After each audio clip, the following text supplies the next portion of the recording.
Wall Street. We'll second it. Yeah, and we actually was a partner with another partner on that. You ready? Right. Call to order, pledge allegiance.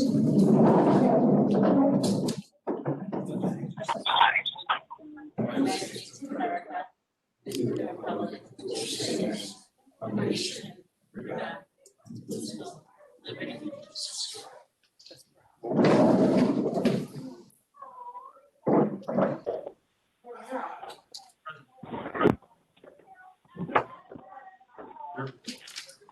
Here. Mr. Maglio, Mr. Curtis. Here. Excellent. Thank you.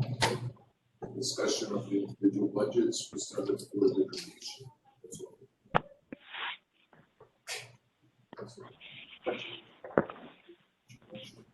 Thank you. All right, well, thank you for taking the time to hear the 2021-2022 proposed budget. I will do my best. It's my first time sitting here. So, you know, I'm going to start out with the superintendent's goals that are supported by the board of education, that really our goals to continue to provide quality education to all students at the standard that parents expect, maintain favorable class sizes and adequate course offerings, provide all students with an education that prepares them for multiple options and opportunities upon graduation, ensure that appropriate courses, structures, and staff are available for meeting graduation requirements, provide adequate safety measures, which is a number of things, including COVID requirements, equipment and systems that allow all students and staff for a safe learning environment, expand the Berlin Transition Academy in partnership with Cromwell Public Schools.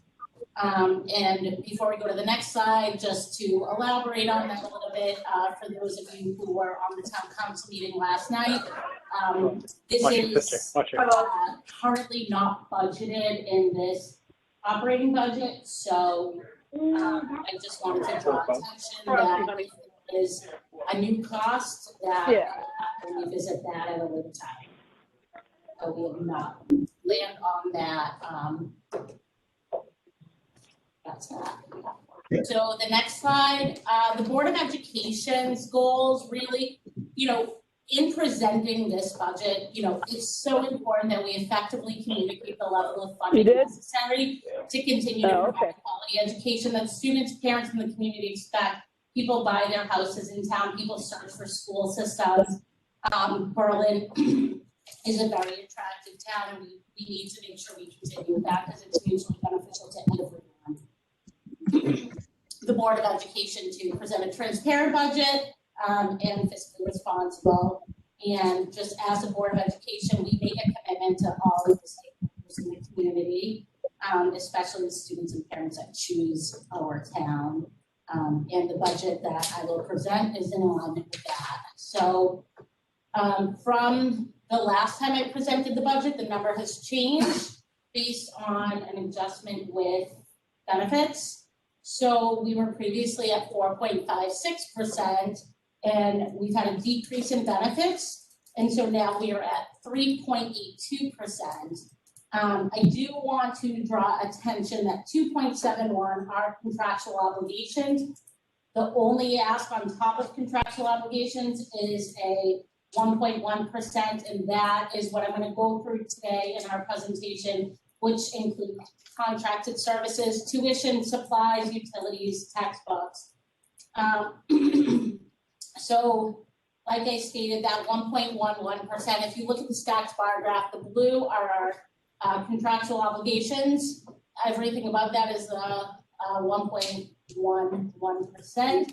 And that is really the only addition to make sure that our schools are competitive and we continue to meet the needs of all of our learners. So we can go on over to the next slide. This is just a summary sheet. I'm going to reference this at various points throughout our presentation tonight, just so we can go back to it. And but that's our 3.82%. And the last time I presented the budget, I went through every line item here. I'm hoping to not take as much time tonight and move a little bit faster pace. One thing I do want to point out here is, we are at 3.2 as previously 4.56. And there are raises across the board, 10, 11, and 12. And the raises that are given are less than the town's raises. So the Board of Education's raises are less than the town's raises. So I do want to point that out. We can move on to the next slide. This is our 5-year comparison. And as you can see from 20. We just ask that anyone that's on mute themselves, or just anybody able to hear the presentation. Text messages that. There's a lot of feedback. Just talking. We have a way to mute that. Anybody who logs in as a host.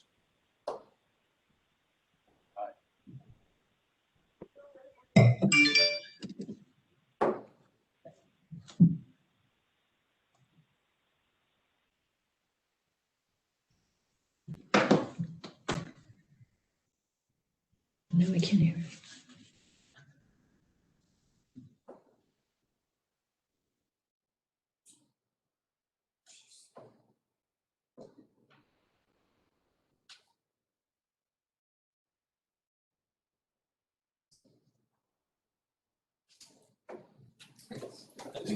Thank you. So I do want to point out that from 2016 through 2016, 2020, 2017 through 2019, 2020, we decreased the number of teachers and certified staff. As you see, that number did increase for this year, the 2020, 2021. For next year, we are only adding 1 person. So the Board of Finance did ask us a question. It was question 2. And we outlined the positions that were added for this year. A number of them were either part, 0.8 increase, 0.5 increase for remote. The intervention teacher, that was actually save money elsewhere with administration. So we have been. Excuse me. Sorry. No, that's okay. Sam, my timer's going. I want to I don't have time to stop right now. I'm not stopping. Can you stop the clock, please? No, we're not. Just give me the heads up, Mark, when it's time to wrap things. So can I ask you one quick question? What's the contract obligations amount? So the contractual obligations is 2.71% 2.71%. of the budget we're asking. We're asking of 3.82. What's the number? It is 1,255,851. I believe, as long as my blue stats bar, I'm reading it. It's just very small. But yeah, it says 1. Okay. Perfect. Okay. All right. So we did have an increase for this year's, and we are only keeping one of those positions going into next year's operational budget. And that was the answer as question number 2 that you guys posed. The next slide shows our 2021-2022 new staff requests based on the various and unique needs of each school. This chart is very small, hard to see, but it, if you have a copy of it, it is all of the requests. There were 21.5 total requests. And if you go to the next slide, 13.7 of those requests were not funded, 7.8 funded. So 3 of them funded in this budget here, the operational, and 4.8 through open choice grant, which we'll get to a little bit later in the presentation where we kind of pull that apart. And you can see right there, those are the requests. So we're not filling all the requests. We're not just saying yes. We're not, giving the schools everything that they need. We're trying to be as lean as possible. So if you go to the next slide, this again, the summary sheet. In this section I'm about to go into, I'm going to cover contracted services, transportation, tuition, all other expenditures, and just highlight a few of the key points that I think are really important as we drafted this, and voted and approved this budget. So if you go to the next slide, this right here is our contracted services. So this includes all operational and educational systems, which increase annually. At our last meeting, there was a question from a member of the community asking about the process in which we negotiate. You want to share a little bit about that? Just one comment, Yeah. I still can't see any of us for the presentation. It's good.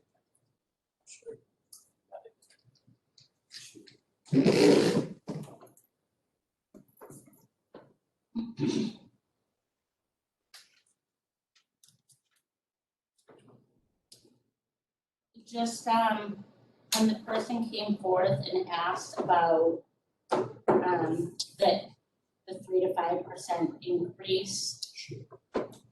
The 3 to 5% increase, there's various systems that we have throughout the our schools. We have our Direct, we have our schedules, balance Rubicon, which is how we hold the curriculum, talent ed is how we manage teacher evaluation. All of those systems go up annually 3 to 5%. We can negotiate multiple year contract, hold that down, we do, but they have an annual agreement. So that's where the 3 to 5% increase for those various systems. Those are under our contract. Yeah, into that, with the company setting the price, we do our absolute best to get the best prices. And these systems are crucial. It's 2021. We can no longer, do attendance through paper, sending into the office, and school messenger has just been such a great, consistent way to communicate with families, and it's just really important. Software and licensing, the Zoom licenses. Lamont has said distance learning is here to say. We have no idea what that means, but we still need to keep this in here with Zoom. And it has also been very effective at, scheduling last minute meetings, especially board meetings where we can all come together. And then nursing services.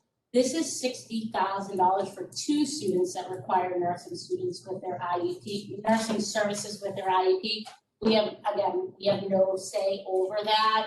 If the IEP says it, we have to fulfill it legally. The next, transportation. So I wanted to put this slide up here and highlight that we, New Britain Transportation, our contract increased by 3%.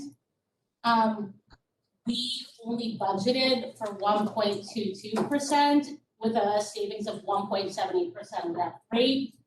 Because we are utilizing the special education excess cost grant funds.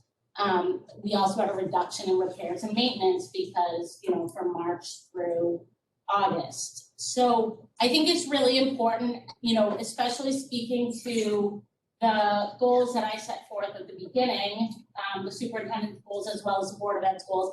It's really important to notice that, where the board can be fiscally responsible, we are doing our best to present a lean budget. And we also want to be transparent and highlight where we are deliberately saving money. That's really important. So we can go to the next slide. So tuition is another one that is crucial that we explain because, when a family chooses to send their students to a magnet school or a VOAG, Berlin cannot say no. Berlin has to cover the cost. That is why it's crucial that we keep our programming in class sizes favorable. If our class sizes get too big, parents are going to choose to send their children to a magnet school. If our programs are not competitive, they're going to send their kids elsewhere where their tax money is going to pay. Not everyone's in a situation to pay for private schooling, so they do have school choice. So, when we talk about our contractual obligations plus that 1.11%, it's really important to notice a correlation of we are trying to do everything to keep kids in districts whether they're on a college track or not. We need to offer competitive course offerings, because there's also technical schools. Private and public annual rate increase, 3%, specifically talking about outplacement special education programs.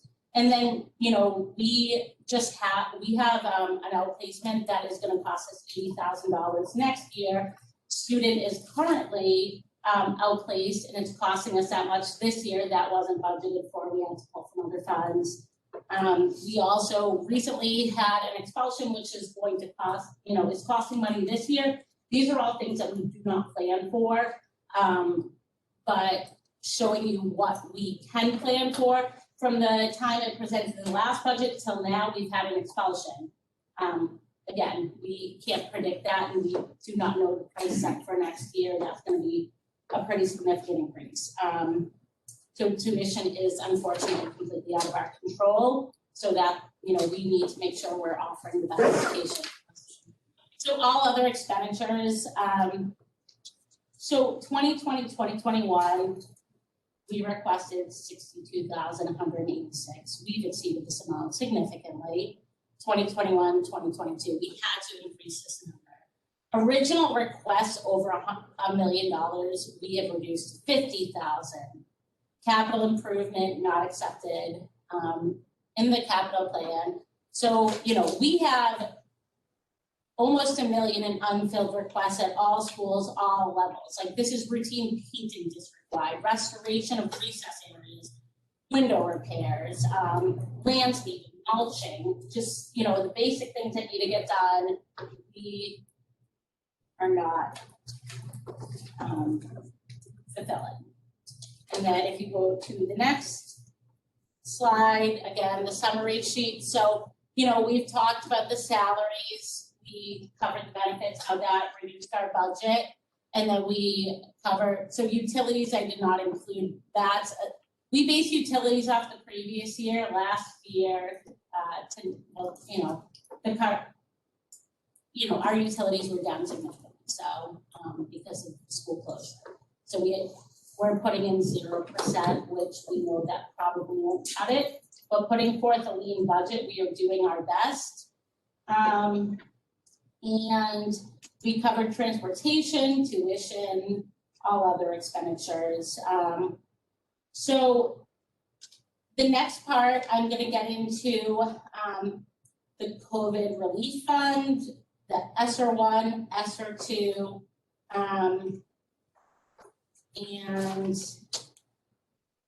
ESSER 1, if you want to go to the next slide.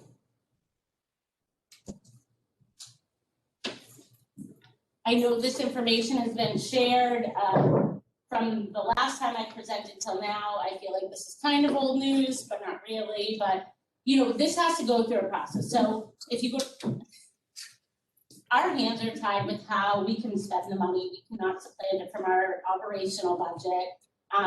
When we're getting grants from, the state or wherever they're coming from, we have our hands tied on what we can spend it for. The parameters are very strict.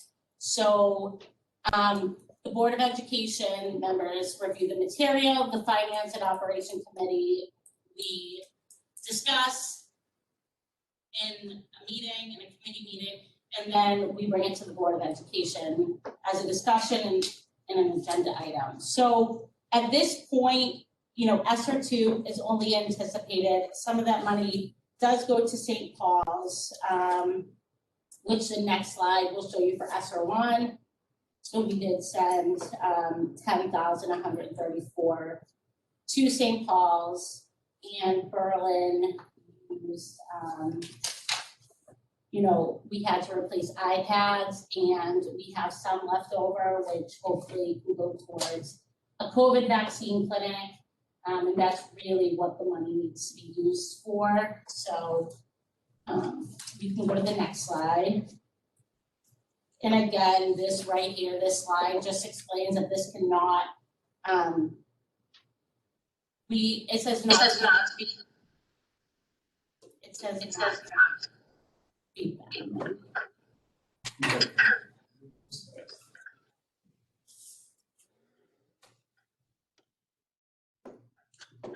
Mark, I know you're the timekeeper, I don't know where we're at, but You were at 20 minutes. I'll do my best to wrap it up, some of this was out of my control. Yes. Oh, I told them I'd take my time too. Can I try again? Absolutely. Okay, so just this slide talks about the state level priorities and authorized use of ESSER 2 funds. I do not need to read it, but it just says not to be used within the basic operational budget. So that is that. Like we don't have flexibility here, unfortunately. If you go to the next slide, again, the very strict guidelines that the town district have to follow. You can go to the next one if you want. The next one. Backwards. Oh, you're going backwards. I'm like so confused. All right, keep going. So yeah, this just again talks about the strict guidelines that we have to follow that are set forth. So if you go to the next one. So Hartford open choice enrollment, we always have a lot of questions around this, and so I want to clear up some misconceptions around Hartford open choice. So first and foremost, we do not add classes because we're bringing in choice students. If we have an extra 2 seats in one kindergarten class and 1 seat in another, you cannot combine the 2 classes because you'd be pushing upwards of 50 kindergartners, which is, challenging, probably illegal. I did 1 year in kindergarten and never going back. But so you we're only adding where there's spots to add to, so we're not adding extra teachers. So if you see that we're receiving $8,000 a student, it's not adding a whole extra class where we're gonna then have to bring on another teacher for $65,000. It's a space that will not be utilized, so it's not costing us additional salary, benefits, utilities.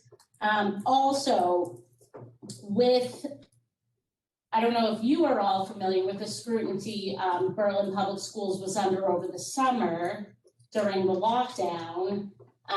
We were under a lot of scrutiny for Berlin Public Schools not being,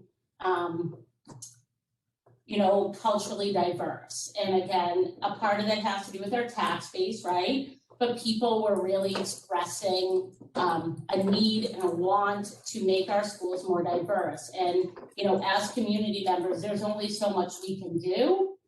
But one thing we can do is bring choice students in, and it's mutually beneficial. It's helping to create a diverse student population. It's helping to create opportunities for our Berlin students to be exposed to more diversity, which is imperative.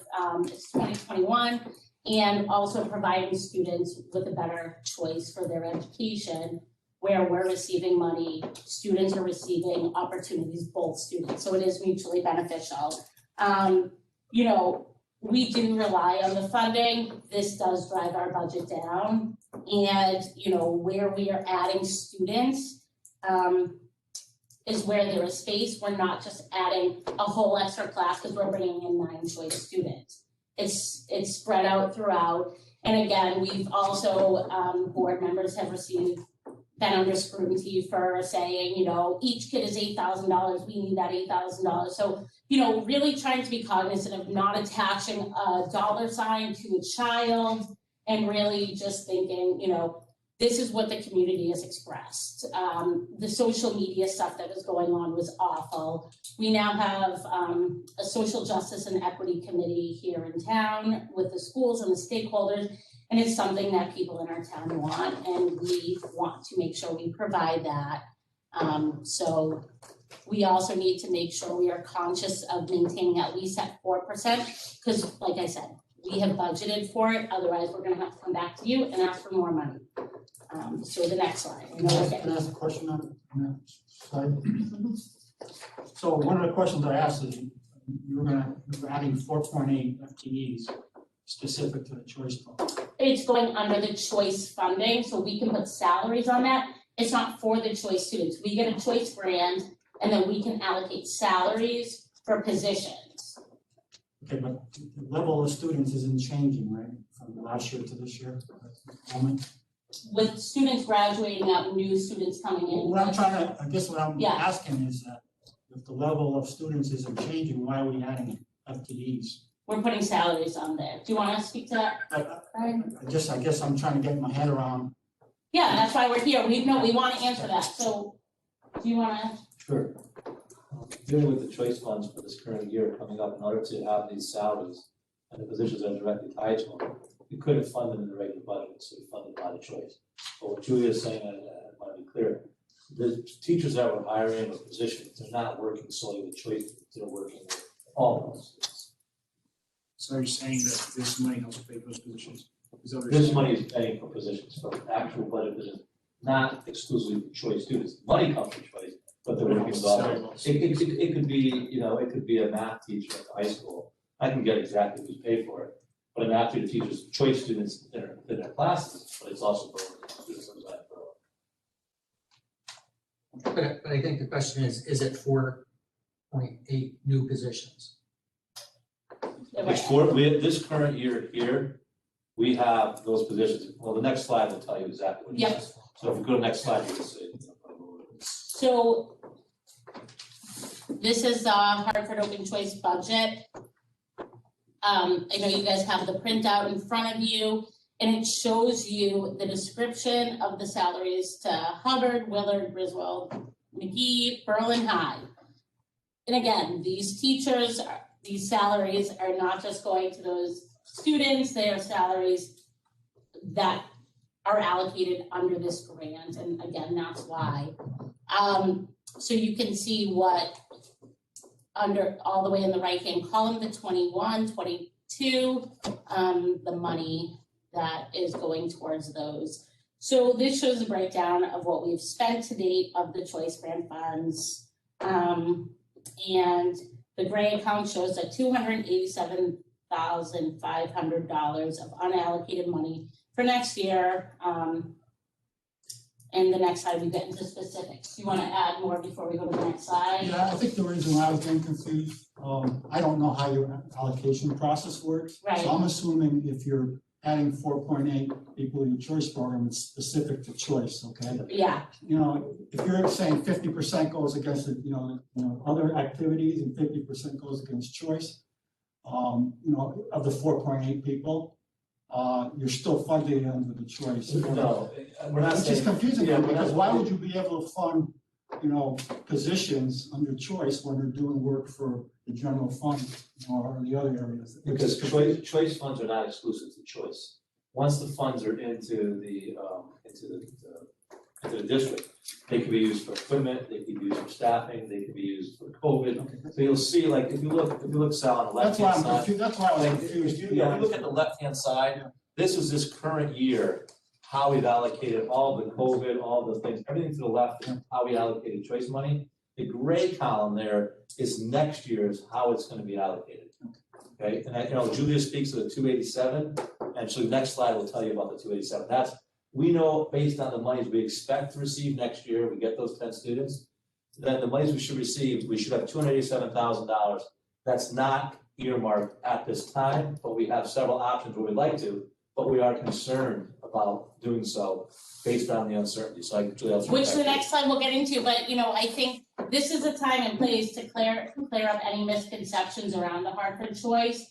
I think that's really important that we do that here tonight, because I know year over year there's questions, and it almost seems to be like unresolved questions, or every year we're faced with the same questions. So I really want to make sure that we're clear. So on this slide, we have four options. Option one is really our best, with our first option, and then two, that would go, COVID equipment, salaries, expenditures. Option three would be technology, school hardware, infrastructure. Option four would be special education if we have a number of anticipated outplacements, which could also come with us not coming to an agreement with the YMCA Transition Academy Berlin High School. If this does not go the way that in the best favor of our Transition Academy students, they could potentially all be outplaced, and then that's exceeding 287,500. We will be a whole different position. But option one is what we are banking on right now. But the money that is not already allocated for next year's choice, because we don't have any other contingencies in this budget. We don't have contingencies for special education outplacement. So example, that expulsion, the $80,000 student outplacement that we talked about previously, other tuitions. Last year, we had funds available that we don't have the magnitude of funds this year in this budget. So it's, you know, if we do have an outplacement that could jeopardize our budget, we're gonna have to lay people off. And I really, you know, that's not the district we wanna be. We don't want people coming to Berlin to work and say, this was my only last option, I might get laid off. The school system has a reputation of that. We're not a town like that. We have too much pride. If you go to the next slide. So this is the budget funding history. So yes, we are still catching up. Past few years have been really good for us, and thank you so much. And I think, you know, having a positive partnership with the Board of Finance has really helped us, as you can see, catch up. So we can make sure we're providing, you know, competitive programs as an adequate class sizes. You know, I'm not saying class sizes of 12 adequate, where, you know, we're not out of the norm. So the 5-year average was, you know, we're now in the middle. So again, we'll just go to the next slide. So this shows right here that we're smack dab in the middle. And again, thank you to the Board of Finance for working with us and really helping us catch up. This is imperative in that we, you know, you guys have helped us get caught up, and you've taken us out of that metaphorical basement. As you see, we used to be at the bottom, and now we aren't. And, you know, we're not significantly up. We're not where Rocky Hill is, Farmington, Cromwell, but, you know, middle of the path for the 5-year average, we'll take that. Next slide, this shows just the Berlin to the per pupil expenditure. So the gap is getting smaller. We're starting to close that gap. That is what we've been actively working on. And we want to continue moving forward and not go backwards. You know, we don't want to take 3 steps forward, 2 steps back. You know, we don't want to have to be in that trajectory. And then, so this is actually an interesting one. And I think it's important to explain this, because it's important to see. So these are the same districts that we've been comparing against. So we didn't skew the data with any additional districts that we haven't been talking about. But Berlin is at the lowest of our Board of Ed budget percentage of the town budget. So, you know, Newington next door is at 61% is the Board of Education budget. Here we are 50.74. I understand that the makeup in all these towns are very different, but I just wanted to bring the attention to this. So, you know, though we've had 2 really good years and we've been able to maintain our class sizes and continue to have competitive programming, you know, without the budget we're requesting, we're going to fall lower. So if you go to the next slide, this one is just a share of revenue sources. So, you know, like previously stated, 50.7% goes to the Board of Ed, which is in 49.3 is town. So it's pretty right down the middle. But one thing I do want to point out is the town does receive money from the state for educational cost sharing. So when we hear that the Board of Education budget is $46 million, you know, for our current operational budget, it's really $40,554,000 of taxpayer dollars, and the rest is educational cost sharing. So I don't have the number for educational cost sharing next year. It is a formula, but, you know, that does offset what we do get from the town. So I think that's just important to highlight.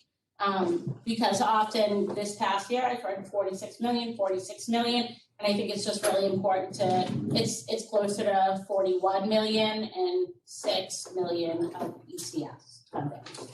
And then this is our Board of Education operational funding sources, which I just elaborated on. So 87.35% are taxes and other revenues, and the ECS is 12.65% of our budget, and that money will be coming through for our next year's operational budget. So next slide, because I'm just trying to move it along here. So the summary sheet, so, I took you guys through quicker than the last time with a few technical difficulties. This is our $48,189,632,000 operational budget for 2021-2022. It's a 3.82% increase. And if you go to the next slide, just to point out that 2.71 are contractual obligations, and then 1.11 is really on top of our contractual obligations. So, it's necessary, otherwise we can have detrimental effects with tuition, outplacements, and a number of the other things that I listed. So, and that is it. So I will open it up to questions. Thank you very much. I got a question. So more COVID relief coming. We don't know what strings will be attached to it. At some point, COVID relief funding disappears. How many of these things, because you said it at the beginning, Julia, remote learning is not going away. How much are we gonna get stuck with in new programs when the COVID relief money dries up? That will now be built into an operating budget that we didn't necessarily ask for. Yeah, I think that, I'll let Brian answer this too, but I think that's actually a really good point you raised. So it's, this money is here for, we could put it towards summer school or, credit recovery or social emotional. But like you said, when that money is gone, it's gone, and then I'm not We still have sure. all these programs. Right, so. Brian, before you answer, let me just add on my question, because it's probably gonna get answered somewhat in the same way, because when I was looking at the choice grant worksheet here, it showed that there was $1,061,000 of COVID expenditures paid last year, 182,000 still encumbered, and very little except for that 287,500 in the subsequent period budget. So are those costs going away, or where are they going? That's sort of in with Mark's I question. think that's a great question. So what we tried to do is we tried to reimburse. As I said earlier, that money is able to be used carry over year.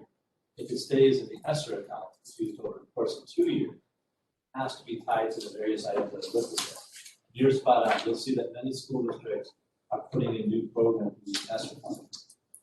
I looked at other districts' budget, and the question was, how is their number so low? But what they've done is they've put in new programs. So one of the things that's not in our budget, and it's been in multiple years, is ESS at middle school. Zero last year. If we had that in the budget, we never had it before, we could use ESSER money to pay for that. It's a new program. But then after we pay for it this year and next year, then it becomes ours, like you're saying, to own it. We've not done that in the budget.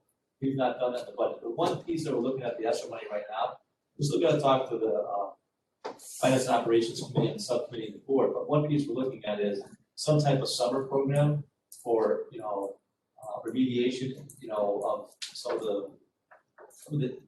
some of the deficiencies we know students have based on this. That's what they're looking at using some of the money for, starting a program like that. Now, we had a program years ago called Summer Adventures, which is more of an enrichment program. We'd like to have a remediation and enrichment program, for a month in the summer, a little over. And that's also something that, we could do 1 or 2 years, and then, we touch up our students, close that achievement gap due to COVID, and then it's not like something we're stuck with that we can't continue to fund them with an additional budget. So did hire some remote positions this year. Mhm. Those going away? As of right now, we've held on to one One. remote position. So on the Because five- ty- 4 or 5 that you Yes, have, it's typically what we do is we hold one pay position in the budget, $65,000. We just don't know what the pay numbers are because people held students out, but we usually do that traditionally every year, we hold one pay position in the budget. So we held on to one remote. That's why you don't see. So I understand the difficulty of COVID or no COVID. It's challenging for you. I did read an article today that Plainville just submitted their budget. What they did was they included some COVID-related stuff in their budget. Mhm. Okay? But they also said if they get grants or something, they'll reduce their budget by that grant. So they're, at least they're saying it. Well, I mean, Right. but they said that. I mean, I don't know. I mean, they said that. Well, Sal, so to that point, I actually spoke with the mayor on the phone today, and I actually, explained that too. I said, like, our hands are tied here. We can't just supplant our budget with, what we think we should want to spend it on, even if it's at the benefit of the taxpayer, like you said, it's illegal. There's strict parameters that have to be followed. So, I wouldn't wanna put the district in jeopardy, of losing that money, because that's gonna then hurt the kids. Did you you have have any a question? questions? Yes. I'm a little concerned about two of these charts here. First one is the Board of Education town budgets Mm-hmm. compared to surrounding towns. Yeah, There's no reference to how these other towns are using these numbers. so this is not, wait, This you're is talking, very random. hang on, wait, are you talking about for next year with the ESSER and the COVID relief fund? I'm talking about this one here. Slide 22. You're talking this chart? Yeah, yep, Okay, does Glastonbury figure their budgets and Farmington the same way we do as far as the split? yeah, so these were all based off of 100%, a full, like, if Oh, I you go to the understand next that. slide, and then what part of that pie is going to education, and then to town equally 100%, so yes. But we also have the town budget that we did, what was it, the audit. This shows Berlin is 65.2% of all the income up to the town goes to the Board of Education. So So that's a what, are percentage they of, using the same formula? Do they have a Department 61 like we do that takes a big chunk of the school expenses and buries it on the town side? Or are they putting all their school expenses in these numbers?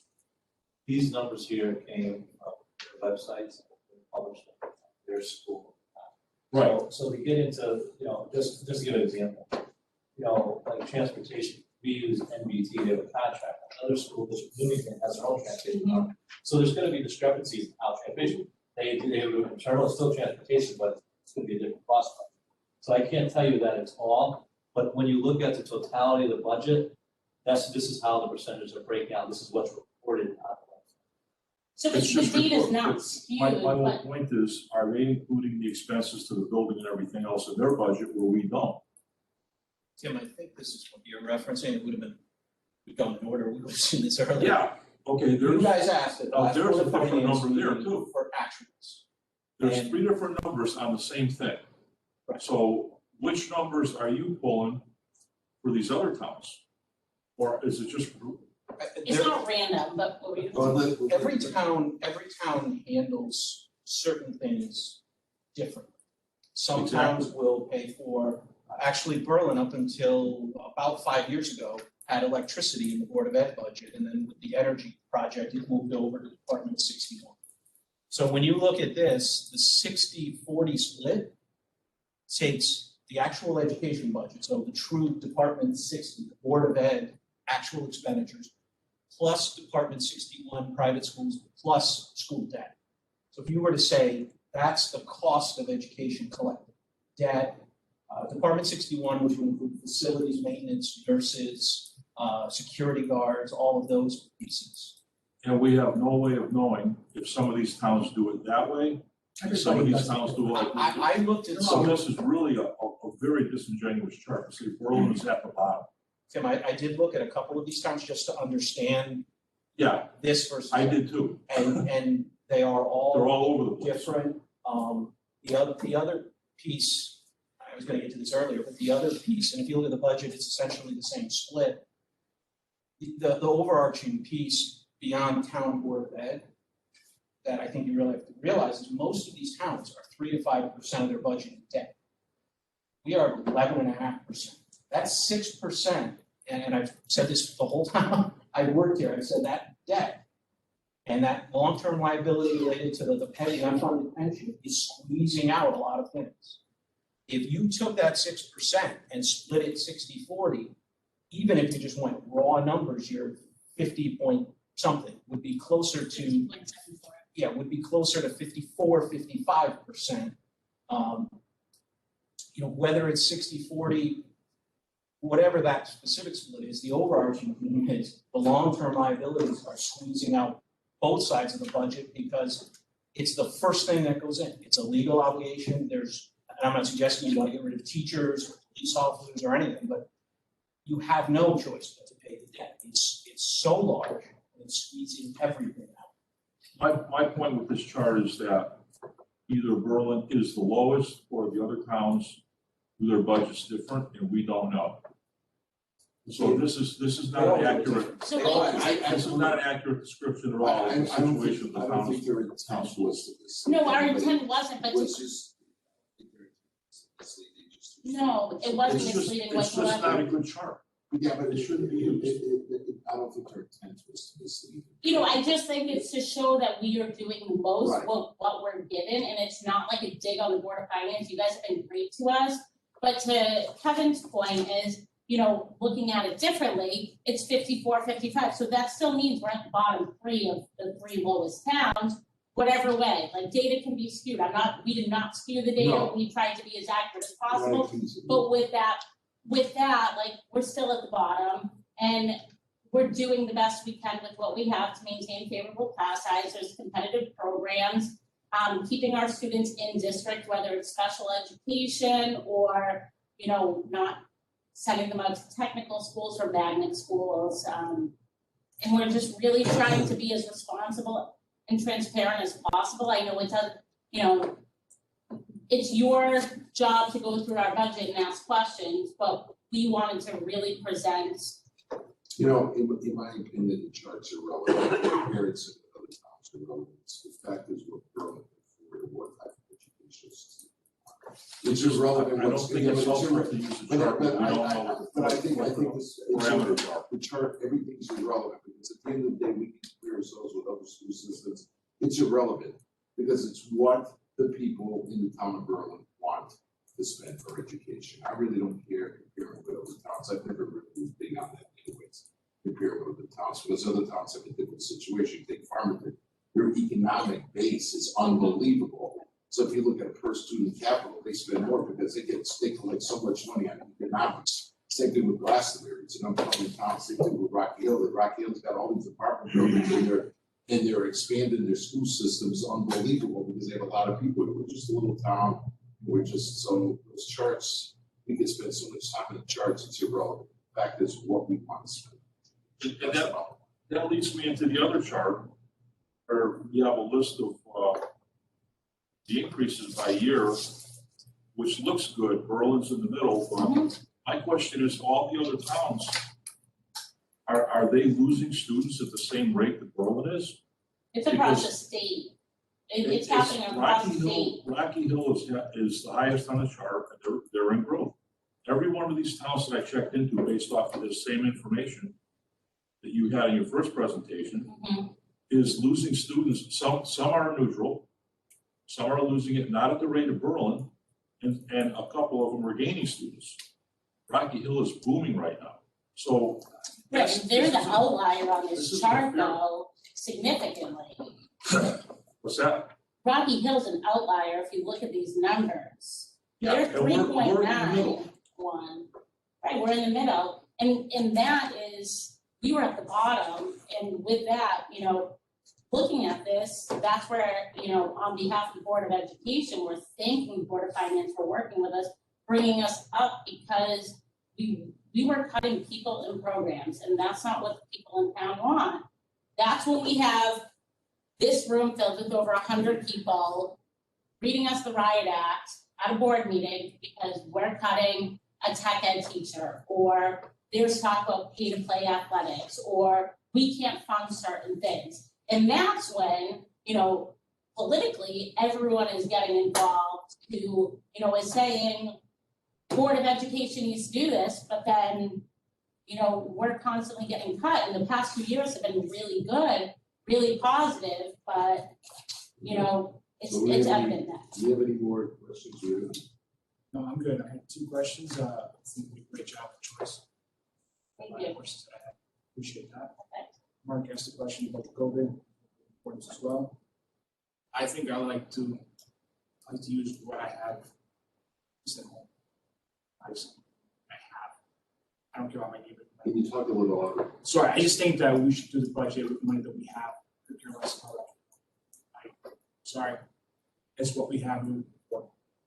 I agree. I think it's just important to highlight the comparisons, just so we know where we are, just so we can make the best informed decision. Correct. I just have one quick question. Burlington Tuition Academy, you told me that the student enrollment was going to go from 11 to 26 this year. 22, right? It's 26. Oh, okay, it says that, sorry, I'm going off. What's in the budget? So it's the full budget. If somebody just say we're not including anything. For the lease, so I don't know if you were on the town council meeting last night, it came across as an agenda item. We did not budget to pay for space, for the downtown YMCA. The Transition Academy and the students are budgeted for in here, but the actual facility is not, and that could potentially become, a significant increase in our ask. So you're partnered with Cromwell. The 26 students, how many are Cromwell students as opposed to Cromwell students? I believe it's 11 students, but I could ask, I know Linda Holy and our PBS director, we have a meeting scheduled next week with Cromwell. The concern is that we currently lease the space from the YMCA. It's a nominal, I think it's $500 or $600 for a room, a kitchen, and bathroom. With that being that, I know it's gonna budget. The thought was next year, we were trying to work a deal, as you know, last night, but the Y, run preschool and daycare, high school, that may not work. After the discussion last night, we were unaware that the lease had to go to the council and so on. That may not work.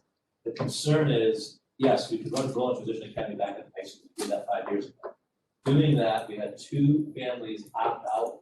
The cost of that 5 years ago was $120,000 a year for those 2 families, those students.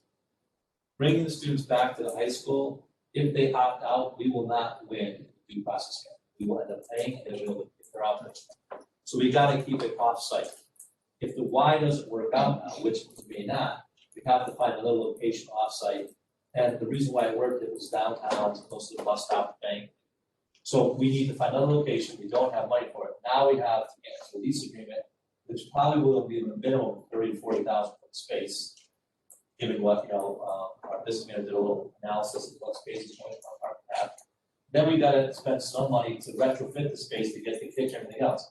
So, it's okay, but we don't have money in the budget because the deal we were trying to work out why there's no money. They give us the building, we don't use the classrooms, and there's no money exchanged. Mine was more fundamental. What I was gonna ask is that you're hiring PTA person people, right? For this program, okay? Almost paying you a certain amount of money in the upcoming year, right? Are you crediting whatever you're budgeting for the offset so that we don't pay for Cromwell's cost? Yes. Yes, we're gonna work, we don't know the exact, how we're gonna work with Cromwell yet. We've had a few students move from Cromwell years, 1 or 2 students a year.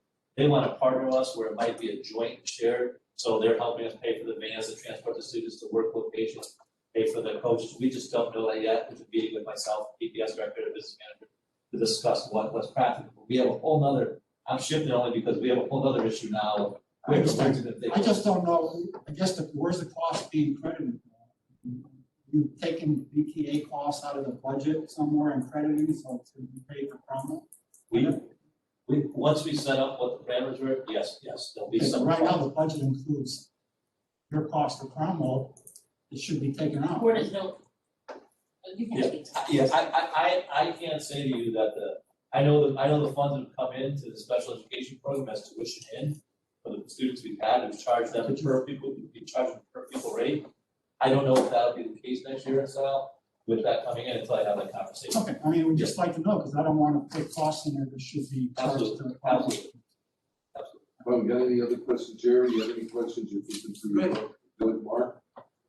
By the way, thank you for the response to the questions, appreciate it. Yeah, no problem. I just wanna thank you for taking the time to hear us out, go through our budget, ask the pressing questions.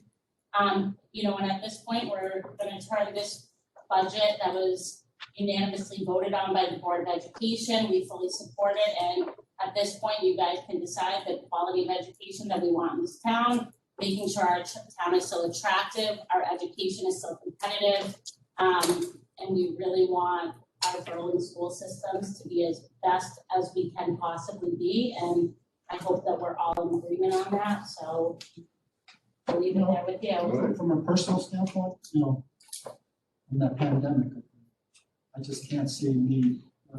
It's really challenging for us to increase mill rate by a certain percentage. When people are out of jobs, businesses are still struggling. So we have some challenges to try to balance. Yeah, go ahead. Just one comment, I think, you look back at the slide, you'll see that the percentage asked was the 5 last 2 years.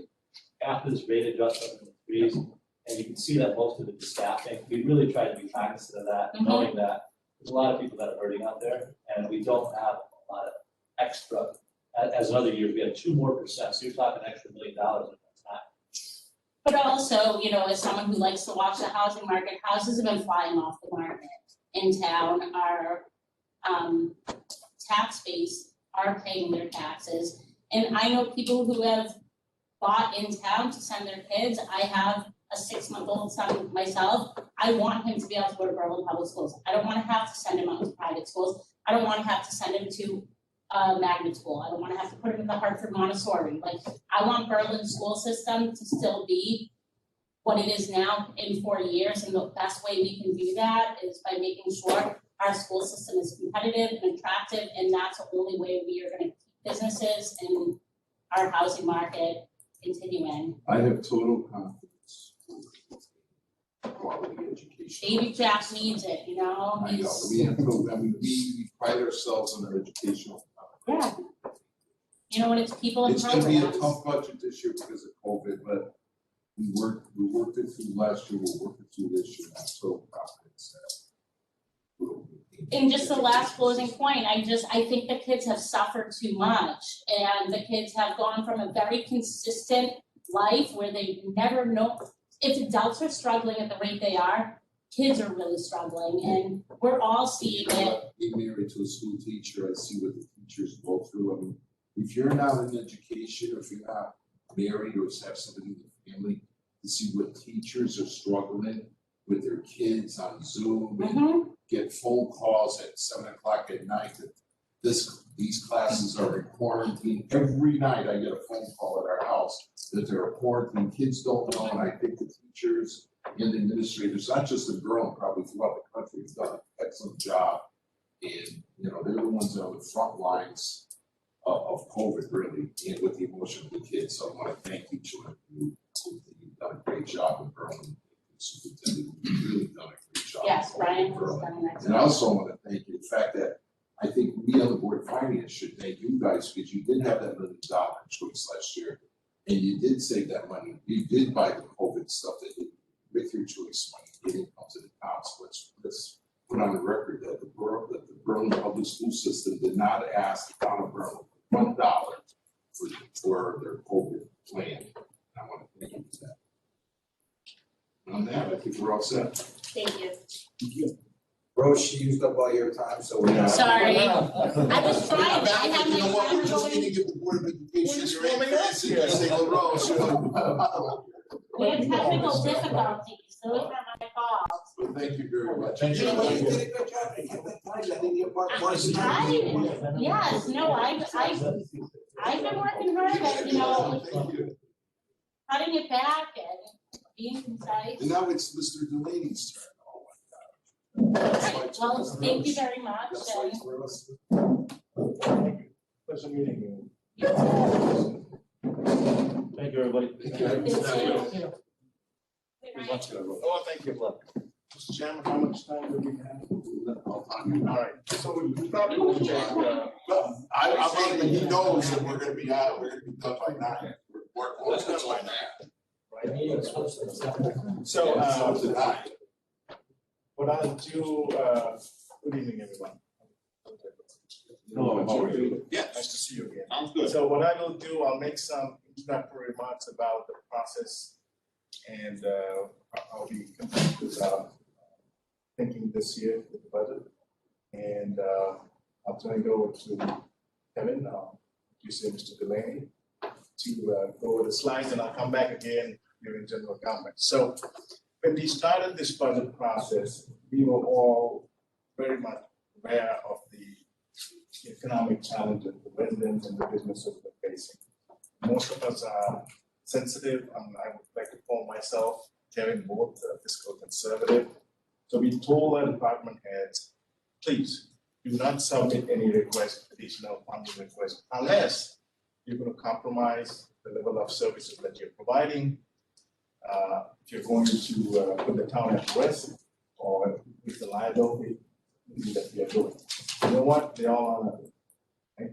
So that was one thing that we did. The second one was we looked at ways to reduce costs right from the beginning. You will see as you go through this budget process, there is a 3.5 FTE reduction in staff, salaries and benefits. In addition to that, we are also holding off on a top manager director's position for this year without filling it.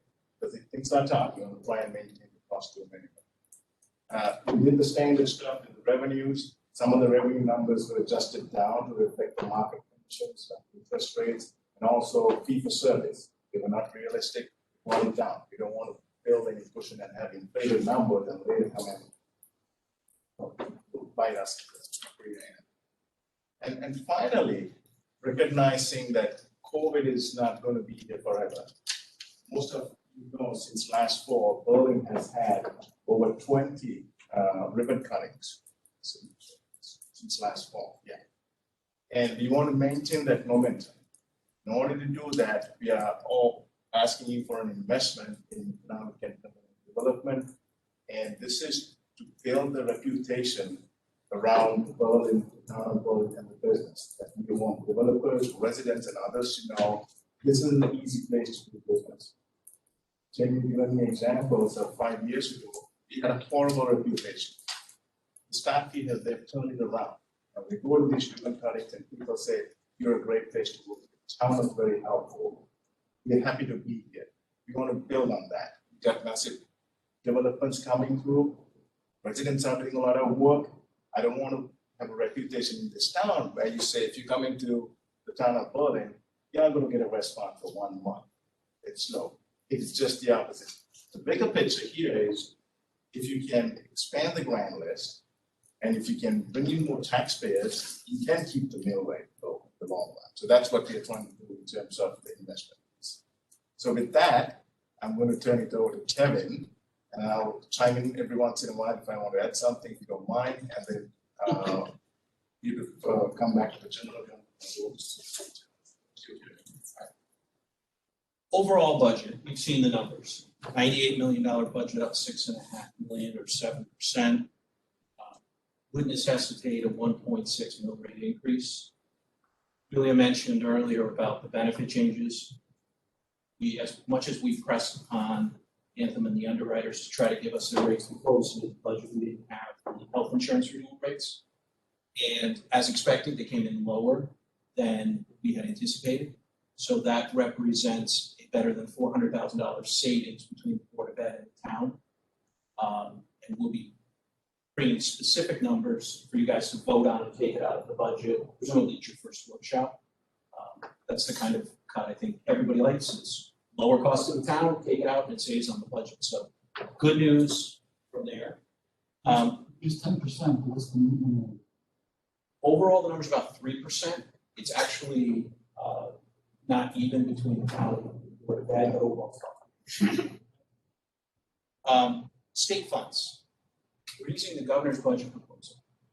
For the last 2 or 3 biennial budget proposals, the governor has come out with two areas. One, both Governor Malloy and the first Governor of Vermont budget would have resulted in reductions, ECS funding, the education cost sharing grant, really the biggest single state education grant we have, and would have shifted a portion of the teachers' retirement funds to municipalities.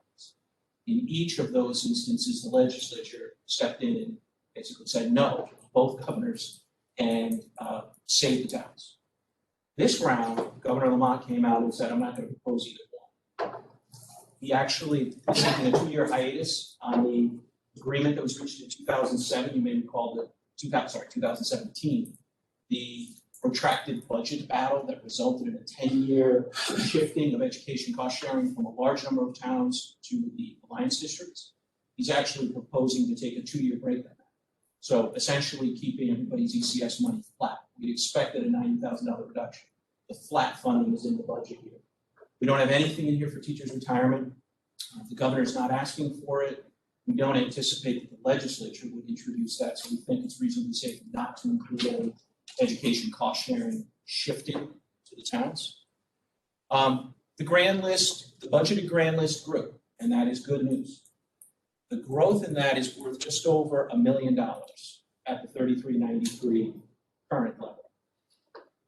Essentially, if you looked at the $4.9 million growth, that would have translated to about a little over 2 mil increase. But because of the economic growth, the increase was less than that at 1.6. Essentially, your taxes grew, but not all of that comes through the mill rate. It comes through additions people have done, businesses that have come into town, just basically growing your tax base, which affords an opportunity at about $1 million and still keeping your mill rate consistent. So that is a good trend, especially in light of the current economic conditions.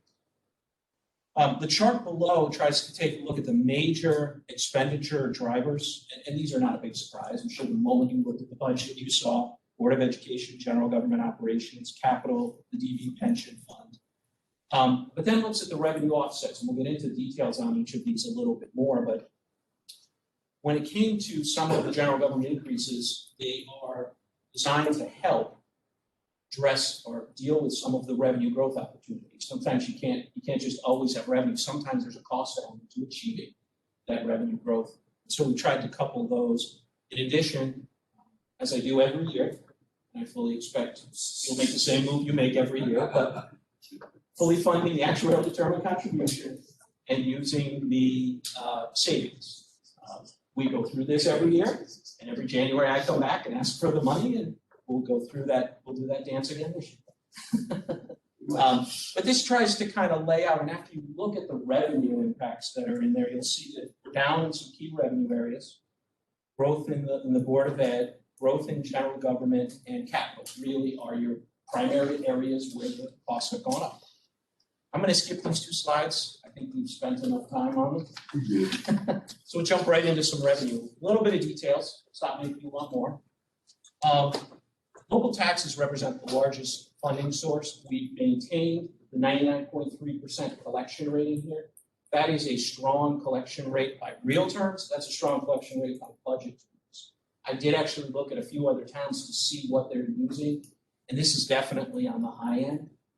Many towns actually would budget below 99 and seek to come in above that, but we're consistent with that. You've seen the results, and we are maintaining reasonably consistent year-over-year collection, so it seems reasonably prudent to do it. User fees are going up in two areas. The golf course, there's been a lot of discussion on the golf course. Those fees are netted out. Building fees are also being increased. We took a look at the property on Steel Boulevard, so downtown, the Newport development, as well as the Orsini development. We worked with the building official, try to understand the timing. A number of those developments are happening, and many of the permits are going to be taken out this fiscal year. A number of them also stand to push into the following fiscal year. As much as we want to see 889 Farmington, or I should say 889 Steel, developed, and the nice condos and apartments going in across from the train station, there's an element of time that goes into that, including remediating the property that's underneath, because it is still contaminated property. So we kind of tried to balance all of those things. You will see later on when we get to general government, we are asking for a full-time temporary person in the building office to help out. There is a tremendous amount of activity going on. Homeowners, businesses expanding, new businesses coming into town. Every time one of those things happens, building office has to go out and inspect. And so that is really the one major ask.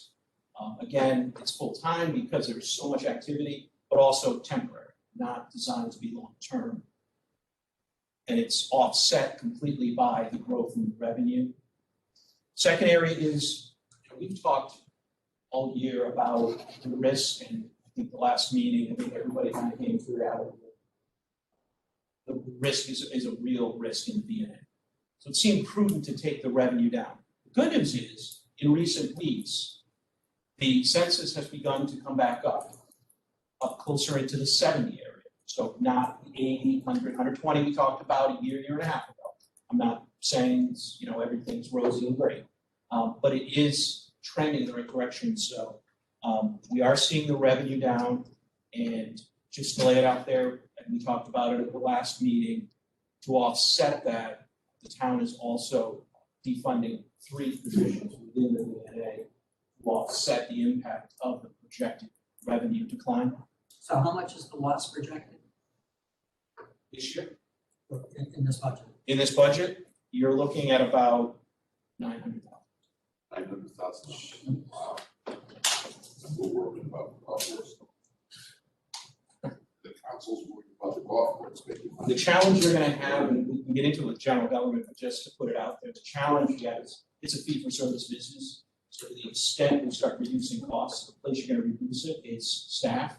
As you reduce staff, you reduce the opportunity to generate fees, which means you get in this vicious cycle of cut costs, you have to reduce revenue, cut costs, you have to reduce revenue. While you're on that thought, I've heard different things in different conversations. I think one of them was with the golf course commission meeting council, where the town manager, I think you indicated that every department would be looked at in terms of their revenue generation capabilities. Has that started yet? I said no such thing. No? That was the mayor. The mayor said it in the. Oh, the mayor The said mayor it. said it to the citizen. The mayor said, I don't have it in front of me, but I'm gonna paraphrase it. That he's gonna look at his job, and the council's job is to look to make sure the whole town government is running efficient. So maybe he should start looking at the So VNA. you haven't been charged with doing that? No, but it is part of our regular course of business, we do that, right? I mean, we look at individually, for example, the town clerk's office, it pretty much breaks even. You know, they generate enough fees. Well, but a lot of their Same fees as are the- state set anyway, so. Yeah, but still, it's not a cost to the taxpayer. But how about those departments that we have that actually have to charge fees for different things? Are we looking at those to see are the fees reasonable to the cost? I mean, I know you go through a great deal of process with the golf course, factoring in direct costs and everything else. Do you do that with any other departments? We actually have a fee committee. All the department heads work on their fees. They work with their oversight bodies. So Parks and Rec Commission, Golf Commission, all the various groups are there. And we look at what are the appropriate fees.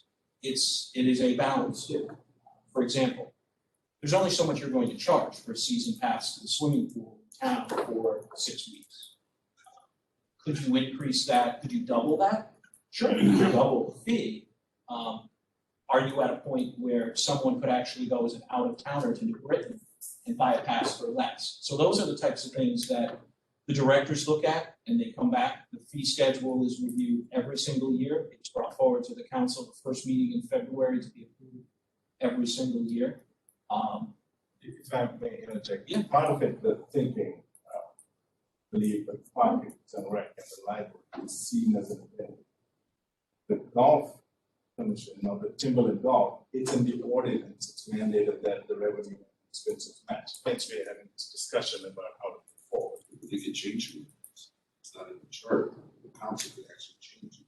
I know that. So I think, Last year- for Jerry, Yeah. well, what I think is, what is the, revenues, we're looking at revenues. What is such a big deal to look at the golf course like this? And I read in the newspaper that the golf, they've got to make an X number of dollars, and there's certain members of the council that even were outrageous enough to say that they want to sell the golf course, but yet the visiting nursing are losing money. And they see these same council people that want to sell the golf course are not outraged that the VNA lost $900,000. The $900,000 is an actual loss. The golf course is not losing money. The golf course, as a matter of fact, it's an economic boost for the town. I mean, that golf course is our pride and joy. It's our economic boost for the town. We can brag about and get businesses to come here and do golf tournaments in the VNA.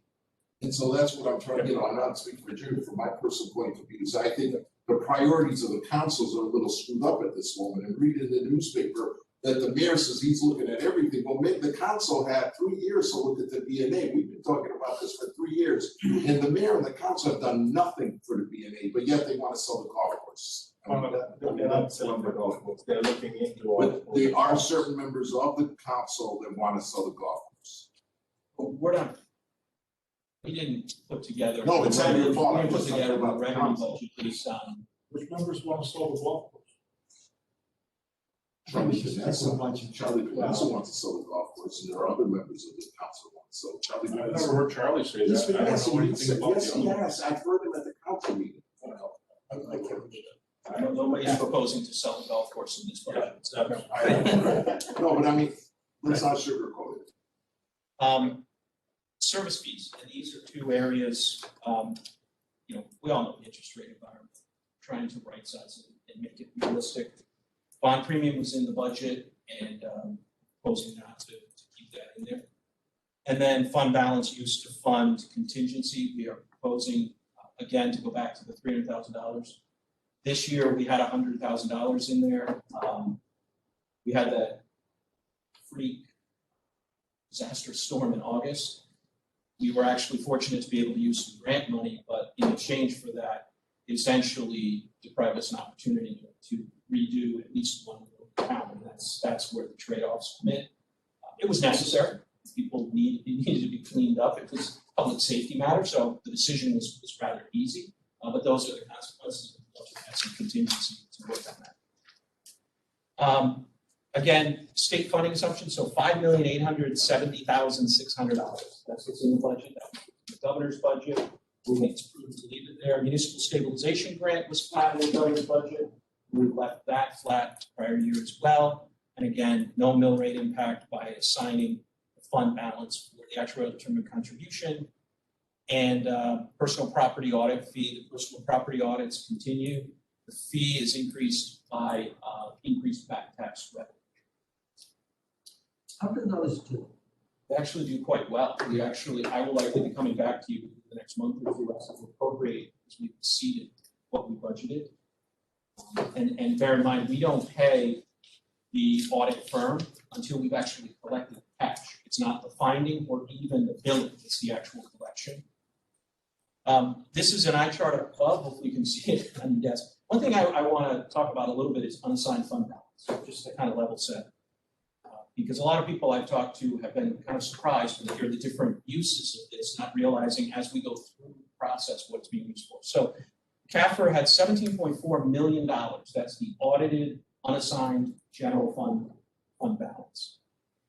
If you take from that the net DB pension, and I say net because it was just shy of $10 million, but we've already appropriated $2 million of it. I've embedded that into the projected FY21 surplus. That has to go through the activities, so that's why it's net.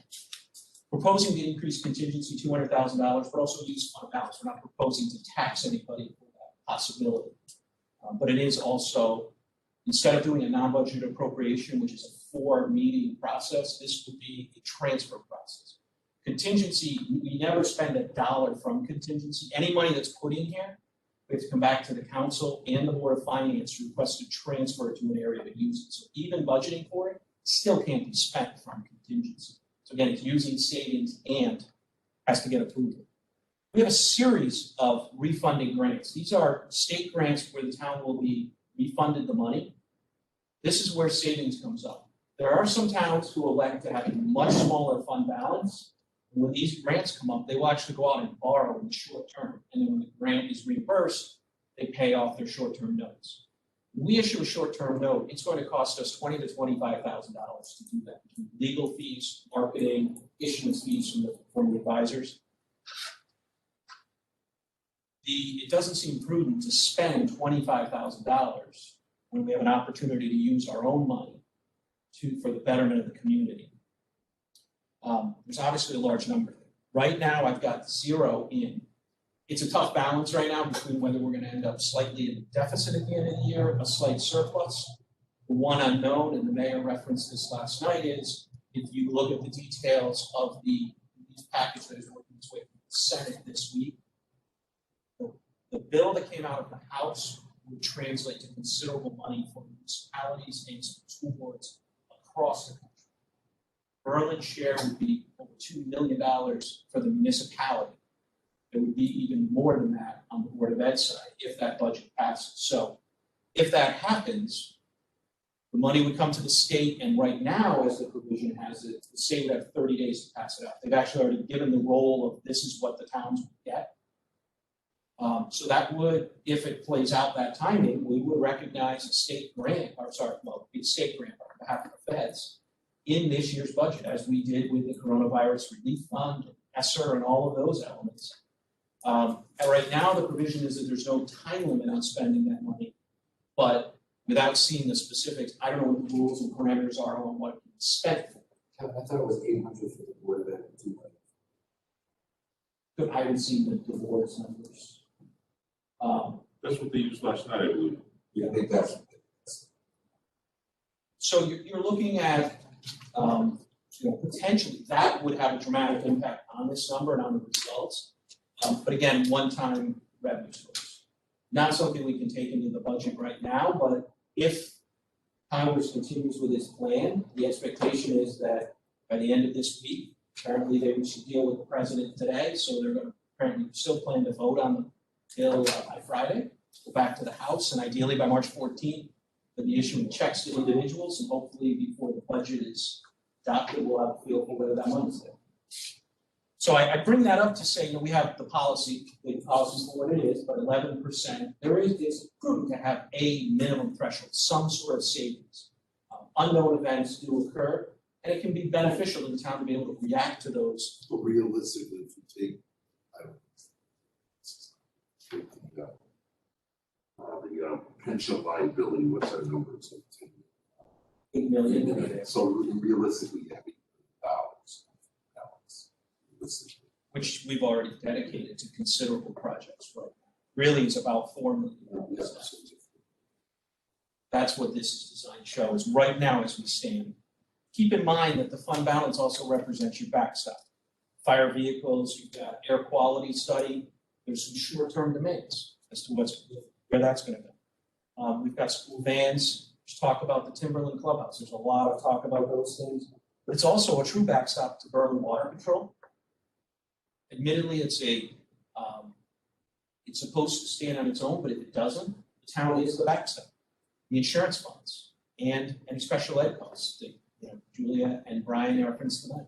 If those costs go up, the town has an obligation to step in and fund that. So kind of stop the revenue there. I think one of the other things fund balance does for us, every time we do have to go bond, the amount that we have in fund balance is looked at by fund rating agencies. And they, they're at the other end of the spectrum for much more, than else is. But once we start going too low, it becomes a negative, affects our interest rate. It does. Kevin, you included the grants in here just because timing, basically? The refunding elements? Yeah, I mean, We are, basically what happens is we use our savings to front the bills, Yeah. and then we have to put we're them gonna in. be whole out there. It's really not. Well, but we keep recycling that money. And the option would be not to take the state grant. If you wanted to use that for another purpose, my only point in putting that on there is a number of these, for example, the Boulevard, That was a $1.6 million project. Town at one point had over $1 million paid out waiting for reimbursement from the state. So the numbers you see here fluctuate. Could be a couple $1 million up or down at different points in time. Yeah, and that's the advantage of the savings. So the actual, what you might call in the bank is 4.3 million. Uncommitted, yeah. With the cash available. Now, the good news is, when I arrived about 4.5 years ago, we had about a $12 million pension liability. Interest rates were much higher, so liability has fluctuated there. During that time, we paid out about $7 million. It's a lot of money, but we've actually paid it out. We didn't refinance, we didn't push it down the road. It's a lot of money going out the door, but once it's done with the lump sum, as painful as that is, the liability goes with it too. You're down to 8 active people. All right, we'll go on to long-term liabilities. Where is this $1.8 million for the final part of the school payment that's been out there floating around forever? That's in the capital projects fund. Capital projects are committed to different projects. This is general fund savings. So we would, for example, we issued bonds to do the Four-Bridge renovation project. That money sits in a capital project fund because it's committed to the capital projects. If you were to look at too detailed in the capital, there's actually a fund chart, shows all the different major funds. And if you looked at the fund balance section at the bottom, you'll see that there's committed, assigned, unassigned in the general fund. On the committed line is where you're going to see the capital projects funds, because they're committed to individual projects. So as long as we want to continue those projects, then that money is set aside to do those particular things. That lets you use the financial statements, whether it be a bond purchaser, a rating agency, or the state or others, to take a look and say, what do you actually have available? When are we looking at taking that back into the fund balance? Well, at this point, we want to do the projects. I mean, the decision. I mean, it wasn't going to be the full 1.8 million. Oh, the 1.8 million in particular, that was left there. It's left there until the Board of Ed approves the project, because until it's done, the expectation is that there are things that need to be done to gain approval from the Board of Ed. Yeah, I heard a lot about that whole story. So It's a long one. we're putting our RFP out very soon. We'll get the pricing for the Rolling High School. Well, we talked about it a month ago because we thought that, even Sam said, maybe we can get $1 million to use this year to put towards everything we got going on And I here. think if the ductwork project goes and we know what the cost is, and the board is comfortable approving, and that goes to the state approved, then I think you do free up the money. How quick can we get this done? That's up to the board. Well, as soon as we have the price, we select someone, and then we have a meeting with the Board of Ed, and everybody's comfortable with it. That's the agreement we have. Said the mayor, all of us met and said, we go get a price, get this fixed. Town want to get this fixed. Once it's done, you close it. They're not gonna wait even until the project is done. They're comfortable. So I would think within the next month or so. Okay, that's, we have the pricing. we can get this rolled into this year. Well, we'll have the pricing. So after that, we want to get the Board of Ed comfortable. They need to sign off on it. They need to sign off on Yes. Yeah, I know. it. So I wouldn't count on it. We'll work on it. It's a working process. This is the one that was supposed to be like 1,000, right? Oh, And now they said about 600,000 just to make sure everything's done properly. Yeah, I think they were earmarking that number was rough. It'll be around. They got a quote for 300 something, and then they said, well, let's put it more. Just remember something was the guys that did the job originally, right? Us down, they're the ones who estimated. They're the ones who just were the tie-breaking Right. consultant. Exactly, okay. Any more revenue, or do you want to jump on? Okay. Wait, one question, sorry. When you say 9.3% of local taxes, I presume we're talking about personal and businesses, right, they're paying taxes? Yep, it's real estate, personal property, motor vehicle, businesses, individuals. Yep. Thank you. Long-term liabilities, once again, this year, we have a decline in debt service payments. good thing, good trend. We've continued each year to borrow less than we're retiring and seeing those benefits. I mentioned earlier, 11.5% of the budget is in long-term liabilities, and that's very, very high. This is an exceptional eye chart, but hopefully you can see it in front of you. It's the same chart I've used quite a while. It gives you a little bit of the history. You can see where it's going. This year, we're proposing to do no new bonding. And what that means is no new bonding June of 2021. That would then, bonding there would translate into the 22 budget. If you would take a 1-year hiatus, there's an opportunity. If you look here, another eye chart, the next slide, I've used this with you before, so I'm kind of quickly going into it. There's $17.5 million of approved funded projects that we could take this year off from bonding and focus on getting these things done. You see the top one right at the top, Tim, is the one you mentioned, $1.8 million. Let's get the duct work done. There's a whole bunch of projects on here. If you layer on the $2.8 million for the athletic facilities grant that we received, you're over $20 million. So taking a year off, the other advantage is there are some big bonding questions coming up in the next year, 2 to 3 years. The air quality questions at the 3 elementary schools. You're realistically looking at $6 to $10 million to do those 3 schools. Fire vehicles.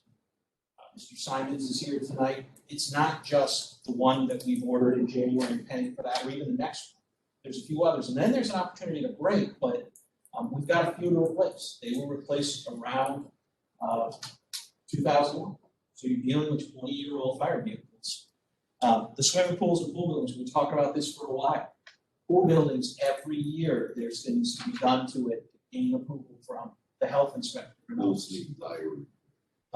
New police station, renovate the locker rooms, that's still been on the horizon. Obviously, I hope everybody has gone to the town website and watched the video and seen the new senior community center video. That's a question for the community to answer. And then there's always that lingering question, a clubhouse, new or renovated clubhouse in Timberland. These are all big questions. Don't forget the town garage for the guys to look at it. Because I was informed that it's really in bad shape, so.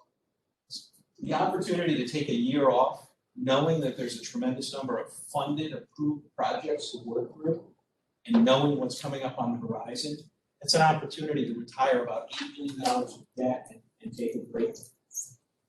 So that's where I'm Question, the $2 million that we normally bond for roads.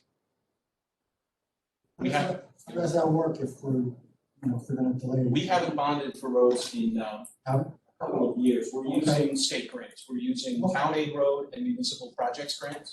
How much would you? Municipal projects was just over 1.2 million. TAR was 360,000. So you got about $1.5 million for roads. I think close to the 5 million mark. Yeah, I mean, we had the New Park Drive over there has been a lingering issue, and I think Comcast, Blood and Airspace, all of those folks on the road are very happy with the fact that it was done. But that's how we've been doing the last couple of years. That is the plan going forward, to use those grants, and they are both included in the governor's budget proposal at those levels for both years of the biennial budget. I'm sorry, Jerry, did you have something? You gonna ask something or say something? No. I was gonna say something. Oh, I'm sorry. That's great. The Kensington Road Bridge, we're paying $450 to redesign the bridge. I thought we just fixed it up. Originally, the intent was to fix it. DOT came in after looking at the initial design and doing further inspection and said, no, this needs a full replacement. The great news is Capital Region Council of Governments, Prague, every year in the state budget, the Capital Region the Regional Council of Governments, ours happens to be the Capital Region, are giving money for capital projects. They are actually prepared to pay us and up front, not even using the fund balance for the construction costs. That's the same program that's going to be funding the repavement of Deming, Porter's Pass, and Syria. But the exchange for that is we have to pay for the design. So we're going to basically get Kensington Road Bridge replaced for the cost of about $450,000 of design work It's estimated to be 3.5 million. It's a good trade-off for the town. All right, let's move on. Okay, DB, we've had a story. Can I just go back a page or so? Sure. I'm looking at the capital leases. Yep. And that's primarily our energy lease. At this point, that's the only. That's the only, Historically, there would have been some other leases in there, but right now, that's the only. okay, and this is the one that is supposedly partially funded by savings or? Long-term, yes. Didn't I say that? Didn't I say supposedly? Yes, you did. So how's that working? How's it working out? Yeah.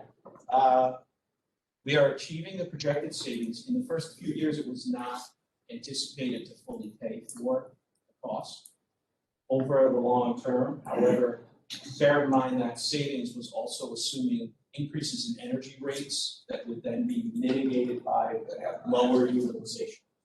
So you wouldn't actually see the electricity line necessarily come down, but holding it steady while costs are rising is embedded within the savings assumption. Biden's taking care of that for us. You guys don't have to pay. No, I'll probably revisit it at some point. Go ahead. Okay. We talked about the pension. I just will highlight the orange bar is the part from the past. Question? You guys were looking at restarting the pension plan?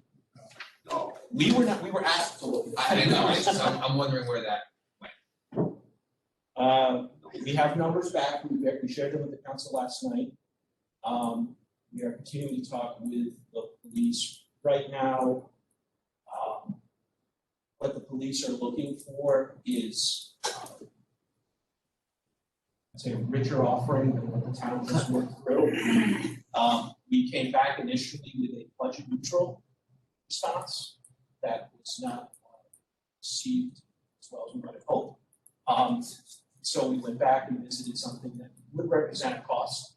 So that was laid out for the council last night. They heard it and asked that we continue to work with the police and try to find something.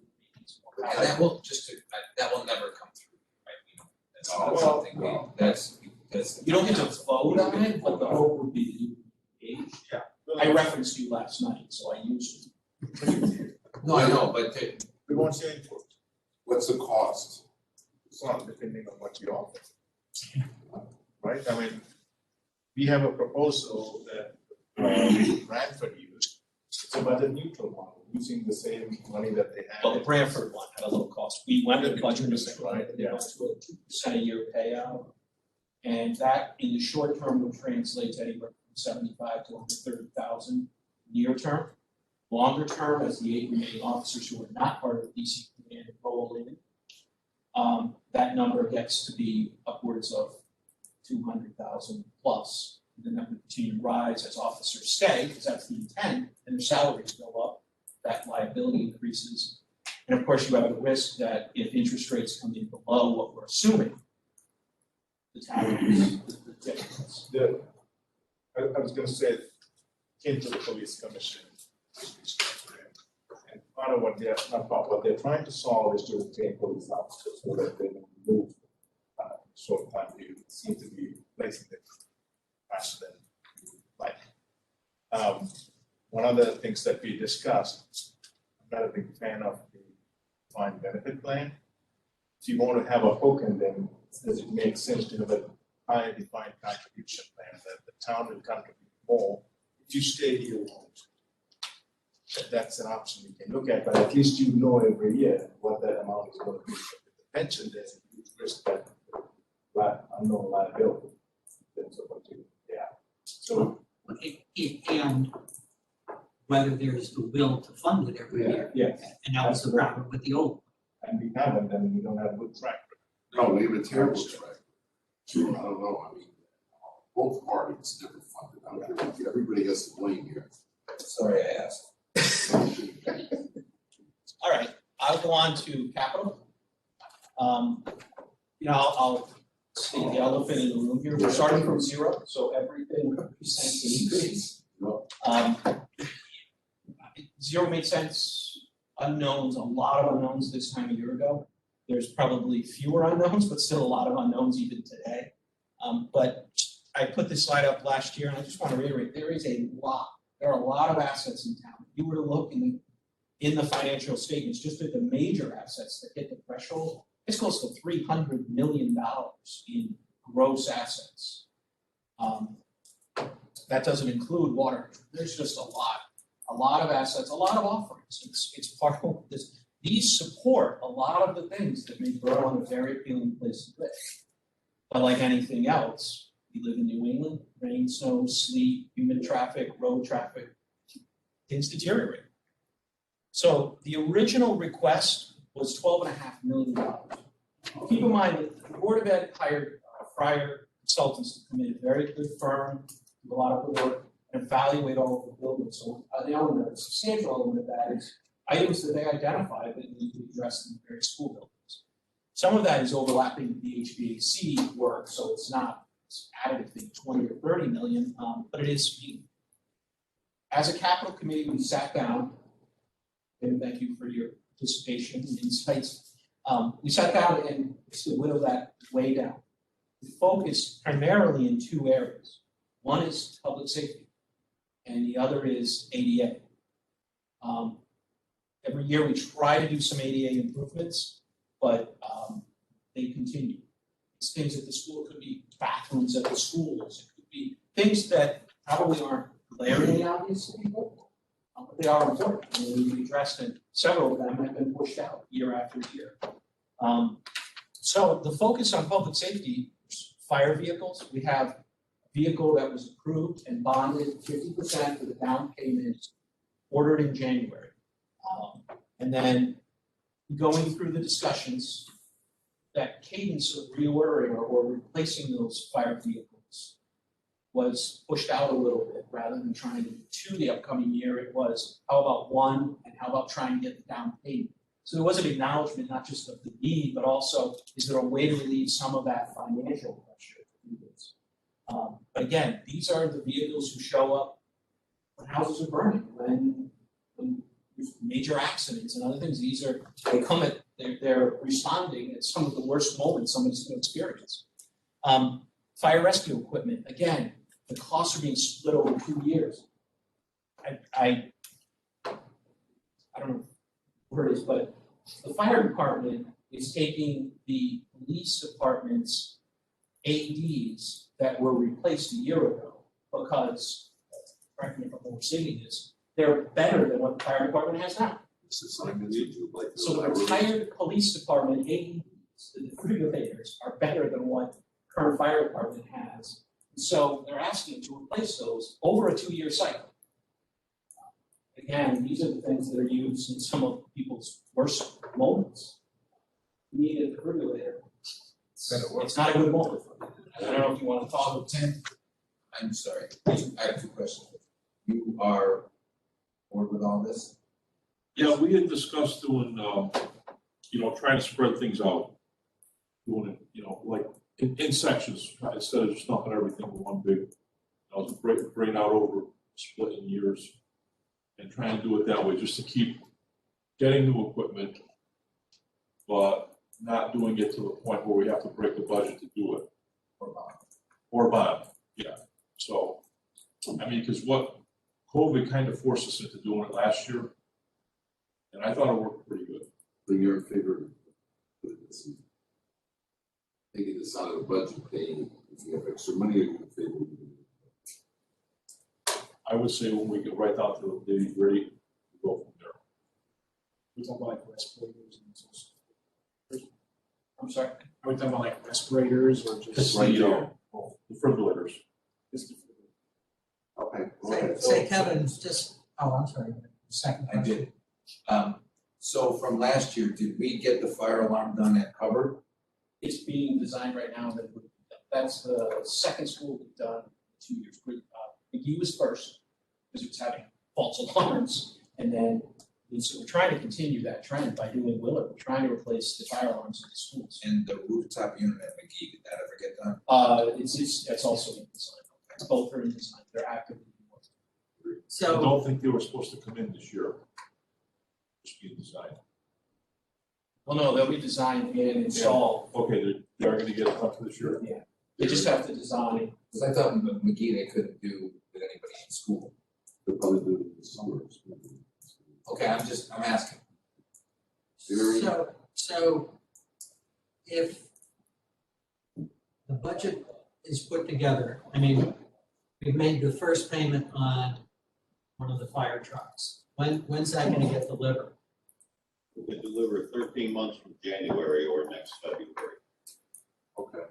Next February, so in fiscal year 22. Okay, so we put up a budget and the budget gets cut and that number gets cut out. What happens at that point? Now, and we're already saying we don't want to bond it. Well, we don't want to bond, I said we don't want to bond in June of 2021. I wouldn't bond for this in June of 2021.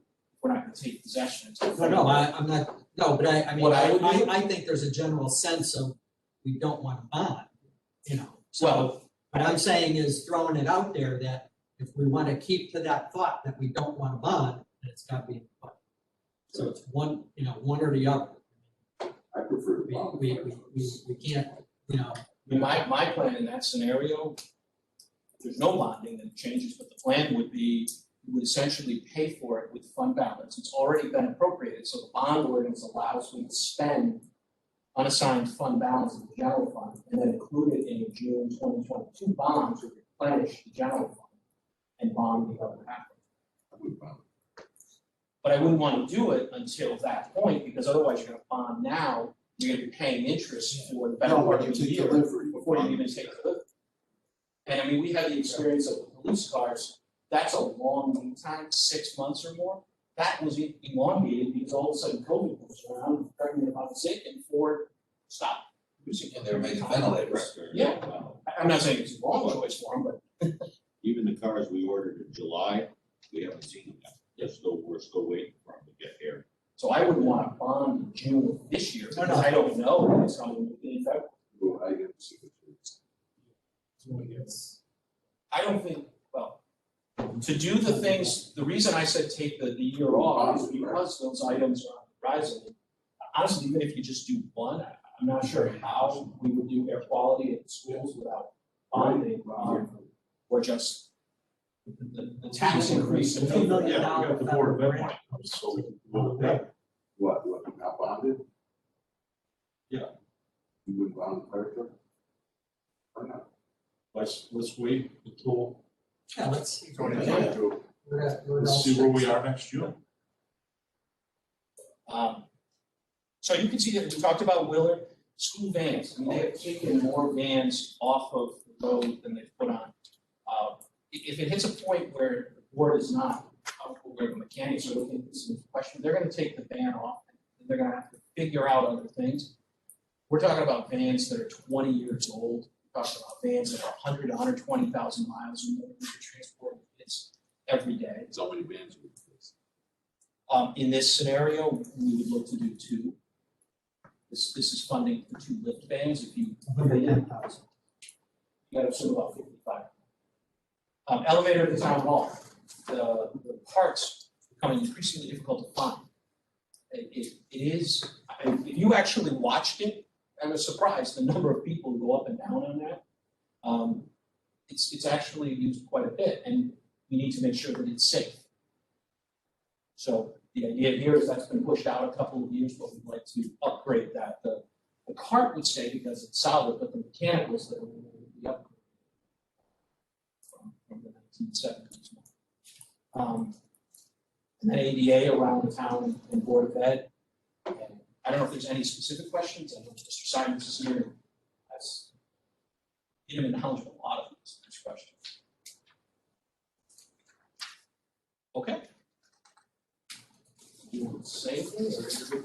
I can pass out the 10-year plan for apparatus so they can see Yeah. what that is. Yeah, I would like to see what that looks like. So I don't, you know, I don't wanna make you take time to do it, though.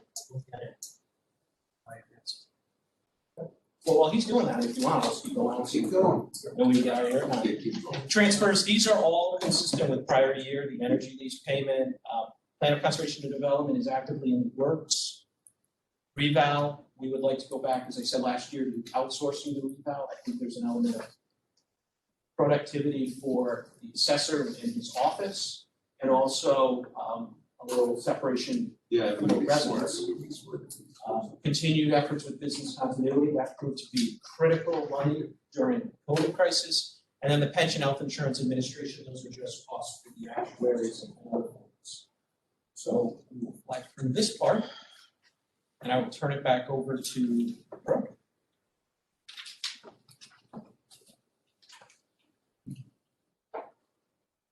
So we want to make a couple of comments about the general government budget. Actually, I'll move to the next slide. but then we don't- So we talked about this briefly.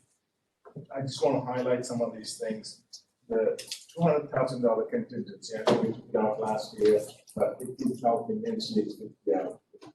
Not a whole lot of money that we are asking for, but if there's an emergency, there's an easy way to access to it, and obviously we can come to the council and get permission, and it's not going to impact the bill. So consider that. When you look at the total employee-related cost, it is not that high, like it's 1.2% increase. Which includes, health insurance, that number is gonna come down further once we make the adjustment, right? That's what we That's, you have already adjusted that, okay, thank you. This is up to date. Yeah, this one is up to date. So the new position that I talked about, that's the only one that I'm asking, this will be paid from fees from the building department. I really want to make sure that we have a economic development effort department, it's a building department that's supporting it, and the town planners to address all these developments that are coming. We got 3 major projects coming, and the volume from the residents have increased tremendously. We want to index to additional rooms, to swimming pools, to all kinds of. No, this is not. So which is great, we want that, but we also want to keep the momentum, and we want that reputation. There are certain towns that I won't mention, people have told me when they came here, we don't want that town took this many weeks even to return a call. We don't want that, we want to build a reputation as a town that is business friendly, and also economic development 101 is to retain the existing businesses. We don't want to forget them, so this is the only one that we're asking, and it's a full-time position, and it's temporary. It'll go away after 2 or 3 years when the volume decreases. And there are 5 part-time positions that I'm including in here. One is another special position with the building department planner. I have a HR position about 12 hours a week. There is 1 HR director for the town and the Board of Ed. And that person is doing all of the clerical work, filing, typing, all of that stuff. It'd be nice to get someone for 12 hours so that she could spend more time on professional development, getting staff, on training and other things that we like to do. Talk about the important assets in town. People are your most important asset, and like to invest in that. Then we have some hours for animal control, anticipation of 1 person going on maternity. Have to cover that on Saturdays and Sundays, and that's in there. And then also, we're planning to give some help to Parks and Rec for the programs that we are putting out.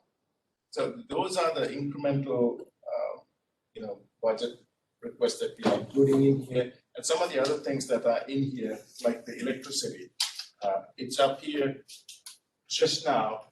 We are working with Eversource, and there's a program that we might be able to install LEDs in high school and the middle school. And you and I, we all pay into this fund. You can get up to $1 million, and the payback is 4 years.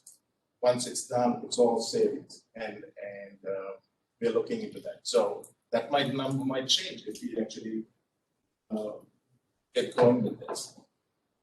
It is what I call OP, other people's model. That's the best way to do it. The refuse is also related to recycling and all of that. All the other ones are relatively small.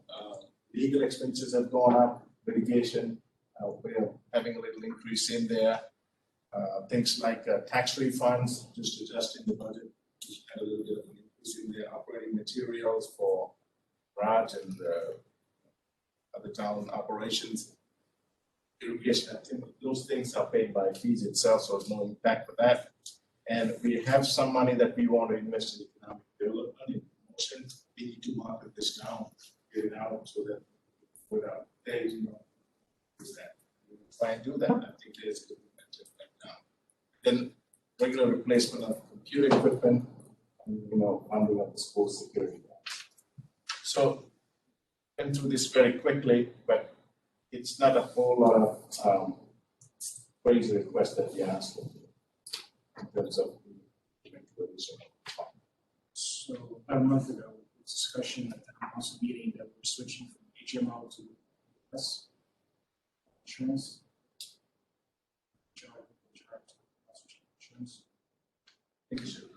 I think she was talking about the 4-year coalition plan. All of the town's unions come together and do one single coalition plan versus every individual union negotiating its own health insurance. I think that's what. Yeah, that could be the one. So that's different from this. That's just, what she was referencing was the agreement that everybody would come together, what the plan design would look like, was representing increased cost shares, which essentially means more cost going to people each year, and some plan design changes, higher deductibles on the HSA. Do you have any questions? Let's start with you. Do you have any questions then? Al, any questions? Jerry, the writing, no? Mr. Holmes?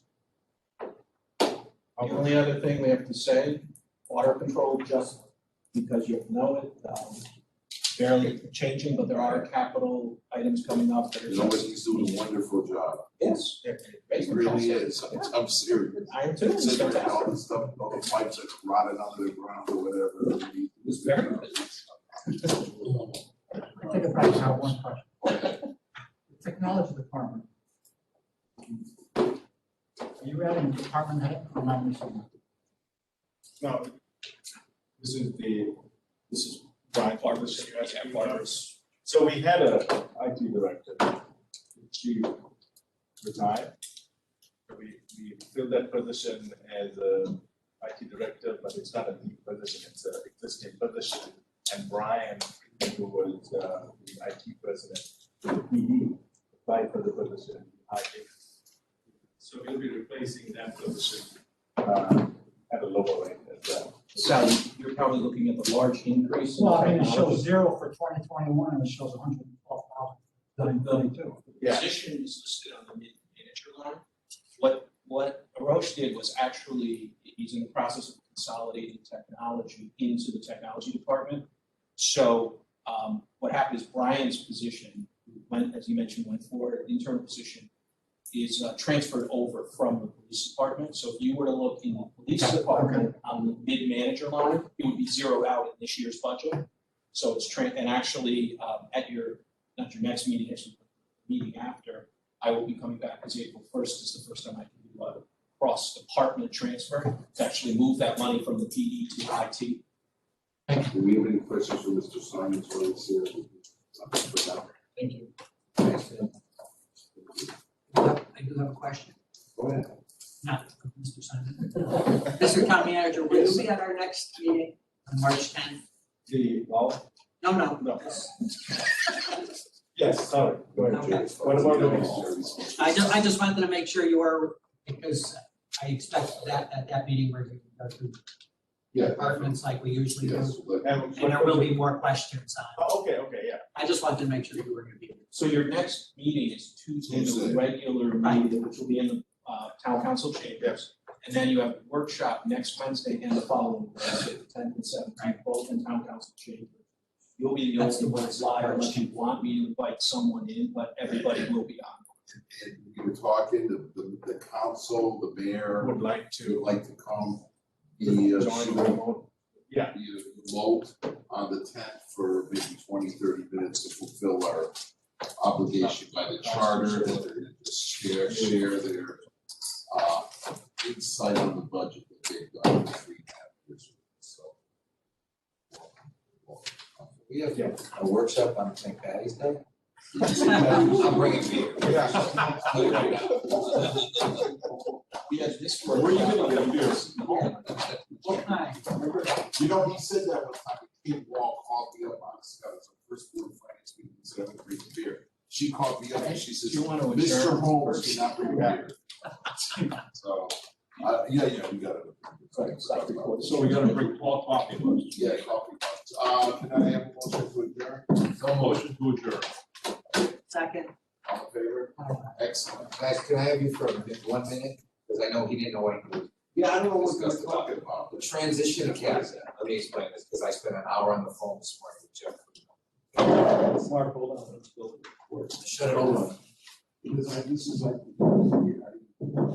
Let me, because I didn't know what it was. Question on I was at the, I listened to the meeting last night, so I got a pretty good grasp of Kevin, is it. that off? No, they won't stop recording. Calm down, Mark, calm down, don't get excited.